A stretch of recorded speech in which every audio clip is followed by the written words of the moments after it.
loves, and welcome back to my YouTube channel. I am so excited for today's video. As you can see from the title, we're going to be talking about my favorite lesbian movies. I really couldn't imagine someone more qualified to talk about this. I'm a lesbian and I love movies.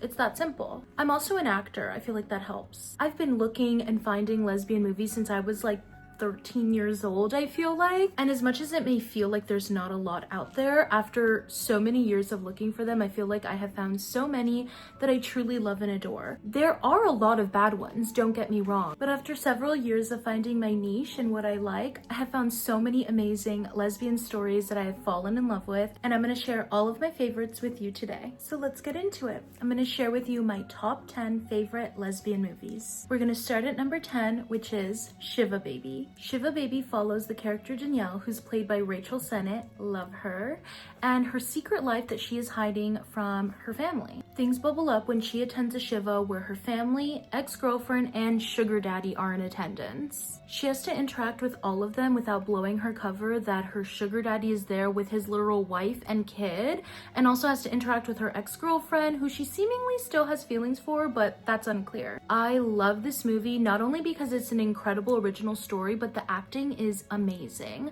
I love Rachel Sennett. I've actually been following her since like 2017 when she was posting like 100 tweets a day and posting comedy skits on YouTube. Now, she's a literal movie star, so seeing her range in this just made me all the more obsessed with her after only doing comedy for so long and then taking this very dramatic role. I just think she's so good at what she does. Do I have a problem with the fact that she plays a lot of queer characters in all the movies she's in, even though she's not queer in real life? Absolutely. But at the end of the day, the director, Emma Selgelman, is a queer woman, and this movie was based off her own personal experiences. Rachel was also a producer on this film, which makes me know she knew the material very well and was close to the project well enough to portray the character really well. Emma and Rachel also wrote and created Bottoms together, so you already know they're great at creating masterpieces together. My parasocial relationships are showing so hard right now. I just adore them so much and think they're really great collaborators. I hope they make more together. Anyways, Shiva Baby is clearly a movie that's made through the lens of a queer woman, and unfortunately that is still rare these days. A movie that's queer, well made, actually has a budget, nobody dies, and has an accurate portrayal of coming of age. I'm so in. It is so good. I highly recommend you watch it. Number 9 is Watermelon Woman. This was directed by Cheryl Dunye, an absolute icon who made history making this film. She was the first ever Black lesbian to direct a feature film. Mind you, this was only in 1996. This movie follows Cheryl, a young Black lesbian who works at a movie store, who's also trying to make her own movie about the young actress Faye Richards, who is also known as the Watermelon Woman. She was a young Black actress from the 1930s that usually played the mammy roles that Hollywood assigned to young Black actresses back in the day. Cheryl goes on a quest to learn about her ancestry and highlight and recognize the Black actresses of the 1930s and 40s that often went unnamed in the movies and projects they were on. Cheryl watches the movie Plantation Memories and notices that when the credits come out, the lead actress is named the Watermelon Woman instead of her actual name. This is what inspires her to make her documentary about Faye Richards, the Watermelon Woman, and share her story. This movie is so incredible and important, and while it's fiction, it's still very much true that the erasure of Black women in films, music, and art is still very much alive. This movie does a really good job at touching on the subject and bringing it to light. Also, stylistically, this movie is gorgeous. It is the perfect 90s movie with the most amazing fashion. I remember seeing this one top in this movie with like a spiral on it and so many other outfits that truly inspired me. I think it does such a good job at showing the lesbian fashion spectrum and how differently we all dress and how we signal to each other that we're queer. It's just the most perfect 90s movie with the best wardrobe. This movie really transports you into the 90s and Philadelphia at that time, and I would have never known that had it not been for this film. I really loved everything about it. It's such a great, unique slice of life film and not one of the more popular lesbian films I feel like people recommend, so I highly recommend you watch it. On to number 8, Imagine Me and You. It's a classic rom-com, early 2000s style movie. We don't see a lot of lesbian rom-com movies, but we do in this one. The movie starts off at Rachel's wedding to, yes, a man, and she sees Luce in the audience, and she's completely drawn to her for whatever reason.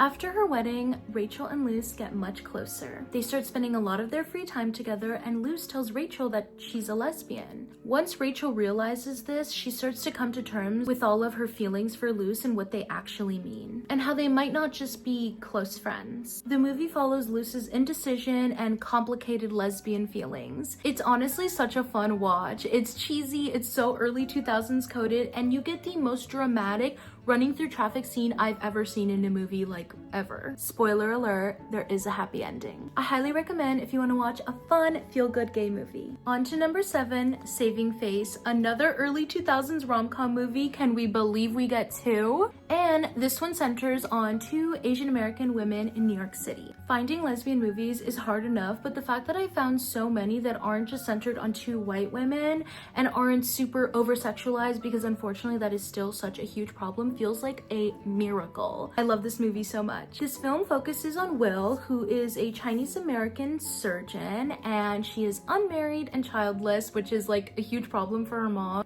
Her mom is always bringing it up and trying to set her up with like young Chinese people in the community. She is an out lesbian to all her friends, neighbors, and coworkers, but not to her mom. Eventually, her mom does try to set her up with a nice young Chinese boy from the community, but Will finds a nice young Chinese girl instead, Vivian. Will and Vivian run into each other at the hospital where Will works, only to find out that Will's boss is Vivian's dad. It follows their complicated love story and how hard it can be to come out and be open about who you are when you come from a family and a culture that completely condemns it. There's also a subplot about mother-daughter relationships. It grew a lot throughout the movie in a way I wasn't expecting, so that was really heartwarming. I loved that. Another historical movie, as it was one of the first movies to focus on Chinese Americans besides the Joy Luck Club in 1993. I just love this movie so much. It's such a good tale of love and acceptance, and I highly recommend, watch it. On to number 6, The Incredibly True Adventure of Two Girls in Love.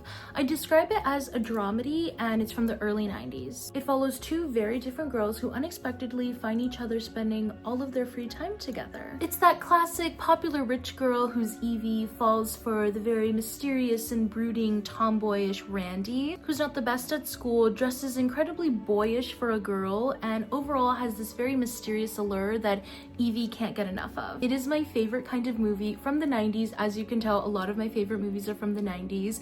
Lesbians, falling in love for the first time. I just love movies about that coming of age feeling and falling in love for the first time, having a crush and having this like indescribable feeling in the pit of your stomach that's so awkward and weird, but also like the best sensation you've ever felt. It's awkward and weird and you have to keep this secret, but it's also so beyond exhilarating. This movie really gives me butterflies because I only just discovered it a couple months ago. I don't know how I didn't know about it before, but it really reminds me of what it felt like to fall in love for the first time when I was a teenager.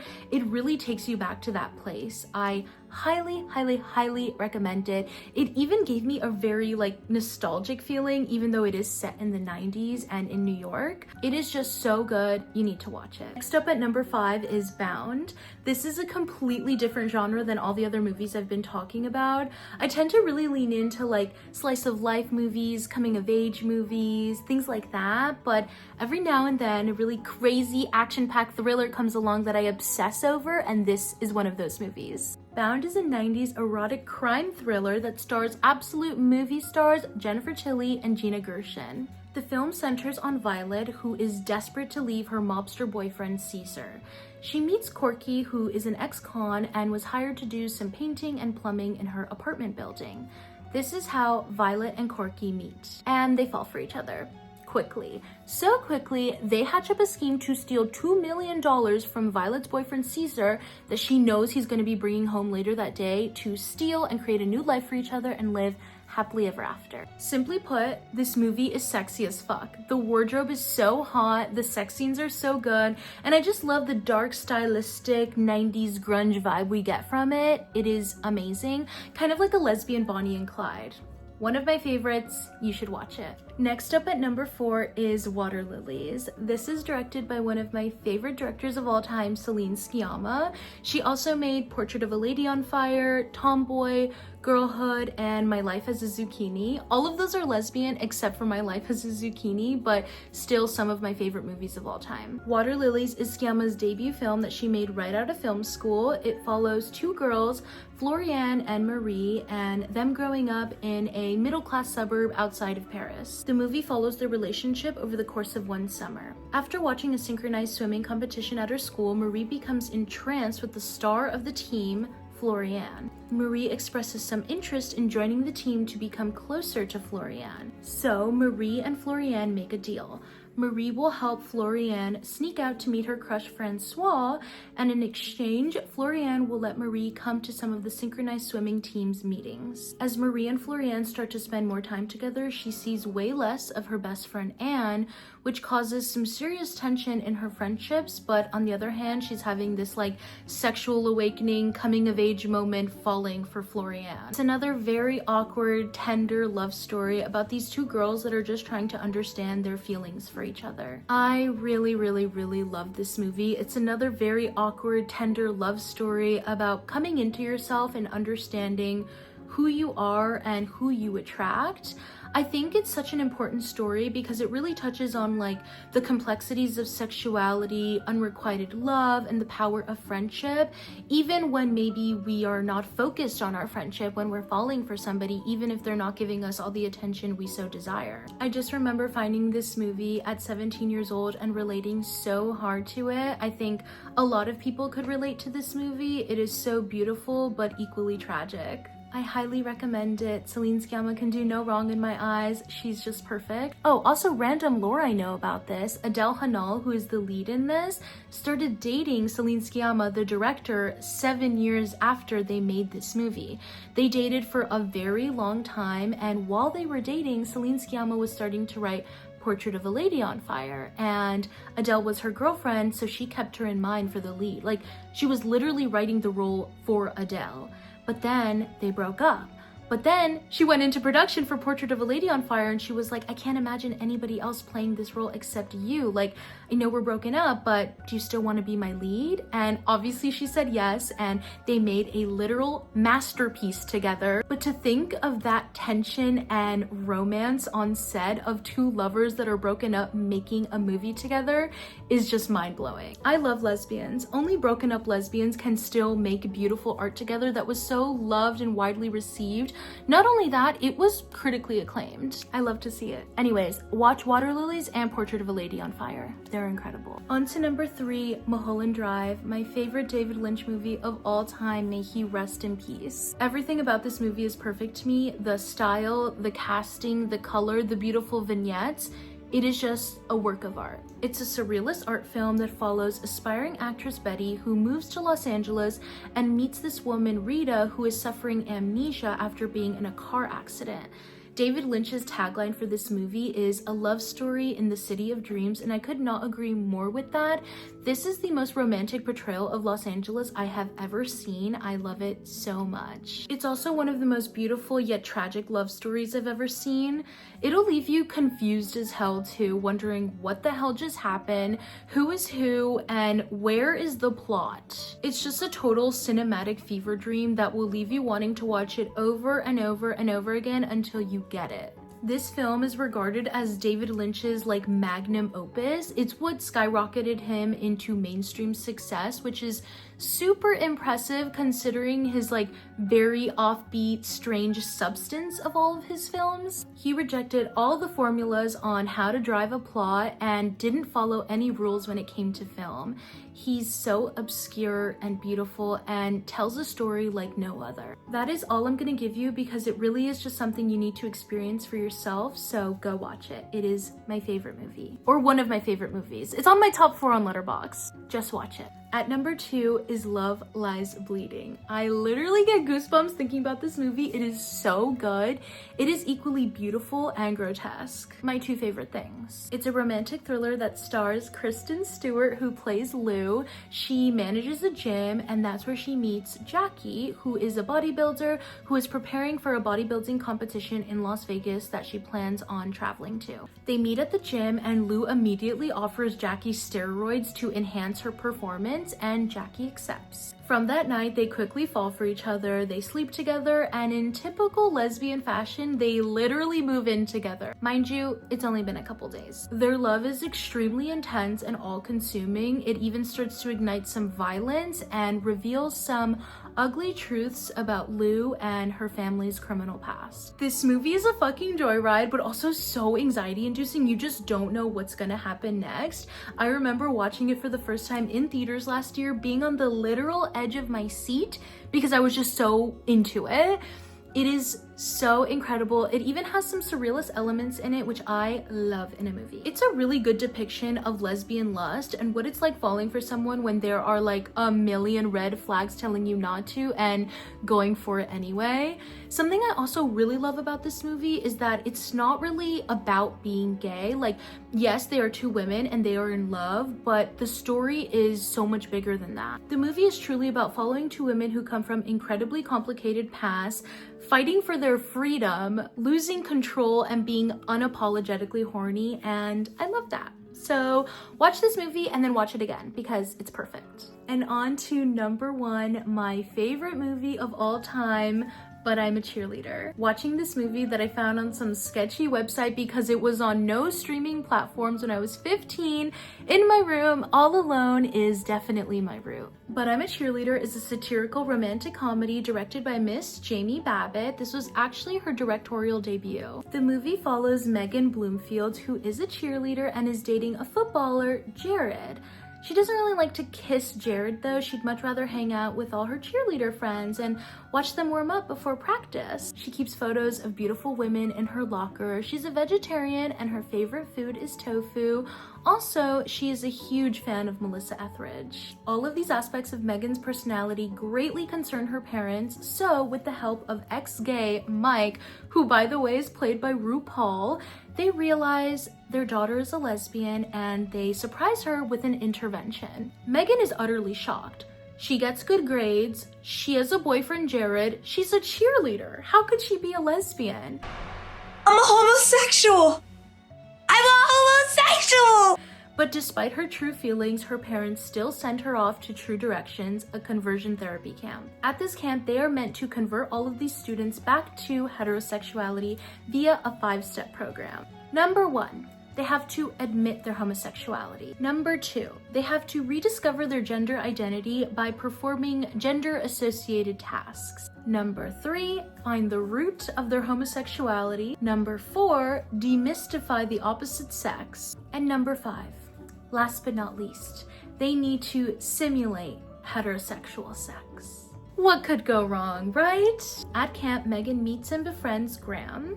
Graham is this dark and brooding, mysterious girl who clearly isn't happy to be there, but she is very firm in her sexuality and admits to being gay, but is only there so her family won't disown her. Throughout the film, they get paired up to perform womanly tasks together, and they end up spending a lot of time getting to know each other intimately. It follows their love story and everything they have to overcome to be together. It is just a classic to me. This is one of the first lesbian movies I ever saw, so it really left a mark on me. It is so refreshingly unique and bold too. The style of it is so gorgeous. The cast is insane. Natasha Lyonne, Clea Duvall, RuPaul, Julie Delpy. It's insane. This movie is just so beautiful and wildly unique. I mean, I've never seen anything like this, and you can tell that the director took direct inspirations from her own childhood. Jamie Babbitt, the director, grew up with her mother owning a halfway house.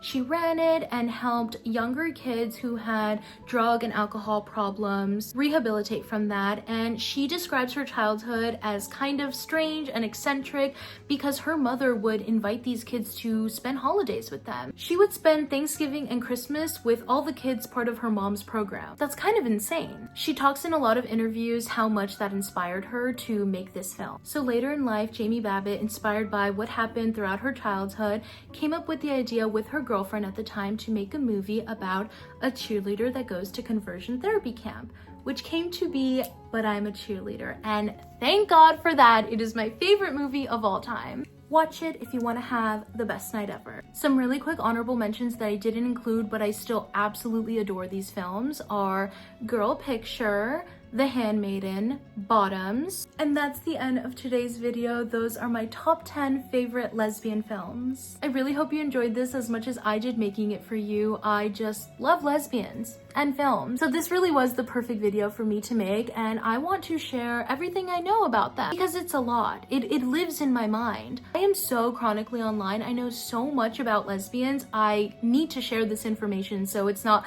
living in my mind rent-free. Let me know if you recognize any of these movies and what your favorite lesbian movies are. I really want to continue this series for you guys about all my favorite lesbian media for films, music, books, writing. Is there any other art form you really want to know about that's specifically made by lesbians? Let me know. I probably know about it. That is all for today's video. Thank you guys so much for tuning in. I adore you.